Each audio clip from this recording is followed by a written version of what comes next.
Hey now, Halloweenies, it is Blackmetalwerewolf making a brand new October video for you this week, and today we will be doing one of my favorite activities to do during the season, which of course is carving pumpkins. To me, there really isn't quite anything like carving a pumpkin during the Halloween season.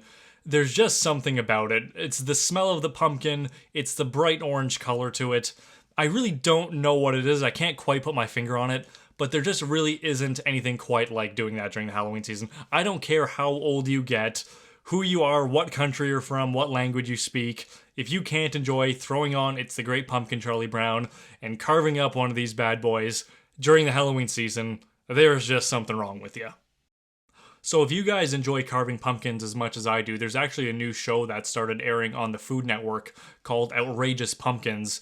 And it's essentially just a handful of people who are quote-unquote pumpkin carving masters competing for a cash prize of, 50 grand or whatever.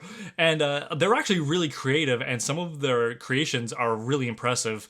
Unfortunately, the season only had like 4 episodes, but it's 4 episodes of pumpkin carving awesomeness, so definitely check it out if you haven't seen it yet. So this year for my pumpkins design, I wanted to go something a little different because usually I just go for the traditional pointy eyes and pointy mouth and shit like that. But for this one, I wanted to go for more of like a soft look to it, almost as if it was melting like it was made of wax. I think I kind of got to it, but obviously my artistic skills aren't quite there. I did a few other pumpkins the night before I did this video, and they were pretty traditional with the spiky eyes and all that shit. But that's just me. Of course, I gotta go with the traditional look for at least one pumpkin every year. But this one, I tried to go for a melty look. When it comes out at the end here, I think I did a pretty good job. Not the best pumpkin I ever did, but a little different for something that I usually do. So a few days ago, I actually came up with this idea for a jack-o'-lantern slash pumpkin patch inspired short film that I thought would be really cool. Obviously, I wouldn't be getting to making it this year because Halloween is pretty much over by now, but I just thought it was a really good idea. Unfortunately, I don't really have a lot of special effects background, and for what I'm thinking about, it would either need to do stop motion or puppets or possibly an animatronic. And obviously I have no idea how to fucking make an animatronic or a puppet, but I was actually thinking of maybe going online or going to Michael's or something and ordering some plasticine and some wiring to make some stop motion puppets and just kind of go from there and see if I can make what is in my head, because it would be like a mix between either stop motion slash puppet and live action for this little short film. So if I can kind of get the idea of what I want going, maybe I can make something of it and like premiere it next year.